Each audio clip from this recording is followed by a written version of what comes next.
Welcome to the Explainer. Okay, if you're staring down an upcoming oral exam right now and feeling that familiar knot of anxiety in your stomach, just take a deep breath. Today, we're exploring an ultimate master playbook together. We're going to uncover the actual science of oral expression so you can walk into that exam room completely in command. Let's dig into this definitive study guide and conquer those nerves once and for all. Okay, let's dive into this roadmap. First, we'll talk about acing your oral exam, then look at the 5 core components. After that, we'll cover formulating ideas, agreeing and disagreeing politely, clarifying and asking questions, and finally, we'll wrap up with some crucial tips for exam day. Let's get right to it. Section 1. Acing your oral exam. To really get into the mindset of the examiner, we actually need to look at the literal definition of oral expression. It's not just about talking loudly or throwing in big, impressive vocabulary words. It's officially defined as the ability to express thoughts, ideas, and feelings verbally in a clear, coherent, and effective manner. But here's the real secret. It's that last part, to ensure the listener easily understands. It's like building a direct bridge of understanding from your brain to theirs. When you do that, it reflects true confidence. Now, obviously, we're super focused on exams today, but mastering this, it's a universal life tool. Think about everyday conversation. It's how we build relationships and express who we are. In professional settings, this is exactly the skill set required for high-stakes presentations, intense negotiations, and effective teamwork.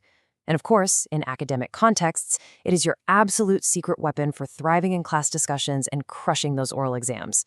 Seriously, we're building a skill today that's going to pay dividends way, way after you leave the classroom. Let's move to Section 2, the 5 core components. Let's look at how this builds the specific rubric examiners use to grade you. What's really fascinating about this breakdown is the visual balance. Notice how every single slice, pronunciation, vocabulary, grammar, fluency, and nonverbal communication is literally the exact same size. That tells us something absolutely crucial. All 5 pieces hold equal weight. Like, if you have perfect grammar but your nonverbal communication is totally closed off, the whole message just falls flat. We've got to harmonize all of them to get those top marks. Think of these components like the gears in a watch. Pronunciation is what ensures your message is actually heard clearly. Vocabulary gives you the precise details you need to express really complex ideas. Grammar, that's your structural foundation, so everything makes sense. Fluency is what keeps those gears turning smoothly, without those awkward, unnecessary pauses. And finally, nonverbal, your body language and eye contact, that's the casing that holds the whole shebang together. If you're losing points, it's almost always because one of these specific gears is sticking. Moving right along to Section 3, formulating and giving ideas. Okay, the way we introduce an idea matters so much. When you're giving ideas, your language usually falls into one of 2 camps.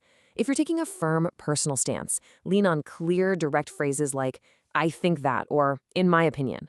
But say you're collaboratively pitching an idea in a group discussion, you're going to want to pivot to more suggestive language like, "One possible idea is," or "we could try." Having these exact cheat codes memorized in your mind means you can speak confidently, without any hesitation, the exact second it's your turn. Section 4, agreeing and disagreeing politely. So the crucial point here is how you handle back and forth. When we agree with someone, we want to actively build on their idea. Instead of just nodding and saying yes, try adding value with. Exactly. And I also believe that, but disagreements, man, that's where the real test happens. You have to keep it constructive. Using a phrase like, "I see your point, but I think," shows the examiner you're actually analytically evaluating the other argument before respectfully pivoting to your own stance. The golden rule, never attack the speaker. Always focus on the idea.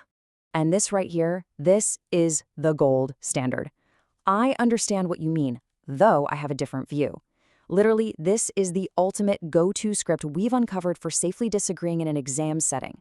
Why is it so effective? Well, the first half validates the other person's intelligence, right? It shows immense respect. And then the second half firmly establishes your own boundaries and perspective. Let me tell you, examiners absolutely love seeing this level of professionalism. Section 5, clarifying and asking questions. Look, we have all been there. The examiner asks a question and your brain just completely packs up and leaves the room. If that happens, do not panic, and please don't just sit there in awkward silence. Use these lifesaver phrases. Things like, "Could you explain that a bit more?" Or, "Just to clarify, do you mean?" Actually, asking these questions earns you points for active participation. It buys you a few valuable seconds to collect your thoughts, and it shows the grader you're fully engaged and eager to understand instead of just freezing up. And finally, Section 6, Final Tips for Exam Day. And this brilliantly illustrates how we pull it all together into a game day checklist. Here's an actionable sequence to use the exact moment a question is asked. Number 1, listen actively. Let's not try to formulate our entire answer while they're still talking, right? Number 2, keep your ideas short and focused to protect your fluency score. Rambling is just going to get us into trouble. And number 3, use linking words. Opening with firstly and then building your point with moreover or however gives your verbal answer the polished, coherent structure of a written essay. As you're speaking, you kind of want to run that checklist we talked about earlier in the back of your mind. Secure those final, crucial points with clear pronunciation and tone, unwavering politeness, and strong eye contact. Keep your body language open and positive, no crossed arms. You want to project total mastery from the absolute second you walk through that door. So we've broken down the rubric. We've got the scripts for formulating ideas, the rules for polite disagreement, and those ultimate clarifying lifesavers. The tools are literally right here in your hands. Now that you have the master playbook, how will you use these exact expressions to command the room during your next oral exam? Practice them out loud until they become total second nature, and go show that examiner exactly what you're capable of. Thanks so much for exploring this with us on The Explainer.